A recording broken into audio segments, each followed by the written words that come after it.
അമ്മേ, എന്റെ പ്രകടന പത്രികയില് ഞാൻ അമ്മയ്ക്ക് കുറെ വാഗ്ദാനങ്ങൾ തന്നിട്ടുണ്ട്. വലിയ വീടും കാറും അങ്ങനെ പലതും. എന്താ എല്ലാം ശരിയായോ? ഇല്ലമ്മേ, അതൊന്നും എന്നെ കൊണ്ട് സാധിക്കില്ല. എന്റെ അച്ഛൻ എന്നെ കുറിച്ച് എപ്പോഴും പറയും, എന്റെ പേര് ഗിന്നസ് ബുക്കിൽ വരുമെന്ന്. ഇത്ര ചെറുപ്പത്തിലെ ഇത്രയും വലിയ കടക്കാരനായ ചെറുപ്പക്കാരൻ ചിലപ്പോ ഞാൻ മാത്രമേ ഉണ്ടാവൂ.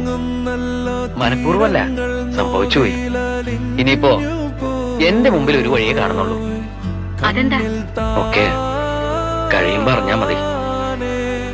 അറിയുമ്പോ അമ്മയ്ക്ക് ഒരുപാട് വിഷമമുണ്ടാവും. എന്നെ ശപിക്കരുത്. അച്ഛന്റെ ദേഷ്യമൊക്കെ മാറുമ്പോ അച്ഛനോട് അമ്മ പറയണം, ഈ ഉണ്ണി പാവായിരുന്നു, അറിഞ്ഞോണ്ട് ഒരു തെറ്റും ചെയ്തിട്ടില്ല. ഇങ്ങനെ വേണ്ടാത്തൊന്നും ചിന്തിക്കണ്ട. ഉണ്ണിയേട്ടന്റെ പ്രശ്നങ്ങളൊക്കെ തീരട്ടെ, ഞാൻ കാത്തിരുന്നോളാം.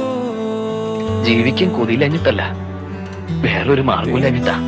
അച്ഛൻ എന്നെ ഒന്ന് സഹായിക്കണം, അല്ലെങ്കിൽ ഞാൻ തൂങ്ങിച്ചാവേണ്ടി വരും. എന്റെ മോൻ പോയി തൂങ്ങിച്ചാത്. ഇതിനേക്കാൾ വലിയൊരു സഹായം അച്ഛന് ചെയ്യാൻ പറ്റില്ല. Good bye. മണ്ണിൽ തീരാ കനവെല്ലാം മൂടുന്നേ. ഞാനിവിടെ ഉണ്ടെന്ന് ആരും അറിയണ്ട. ഇനി എന്നെ തേടി അവകാശികൾ ആരും വന്നൂടാ. ഞാൻ എത്ര വട്ടം പറഞ്ഞിട്ടും ആരും അത് വിശ്വസിച്ചില്ല. എന്റെ മോൻ എത്ര അകലെ പോയാലും അവൻ മനസ്സെന്ന് വിളിച്ചാൽ ഞാനത് അറിയും. ഈ പാവമൊക്കെ ഞാൻ എവിടെ കഴിയിക്കളയെന്ന് എനിക്കറിയില്ല. അച്ഛനോട് പൊറുക്കണം.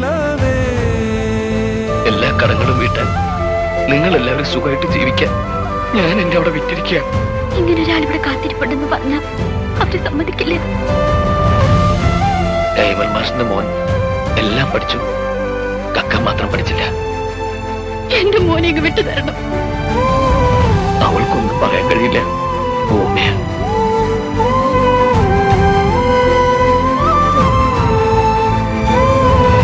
ആ മിണ്ടാപ്രാണിക്കൊരു ജീവിതം കൊടുത്താ എന്റെ മനസ്സിൽ ഉണ്ണിയേട്ടൻ ഇനിയും വലുതാവുകയുള്ളൂ. നിറഞ്ഞ മനസ്സോടെ ഞാനീ പറയണം.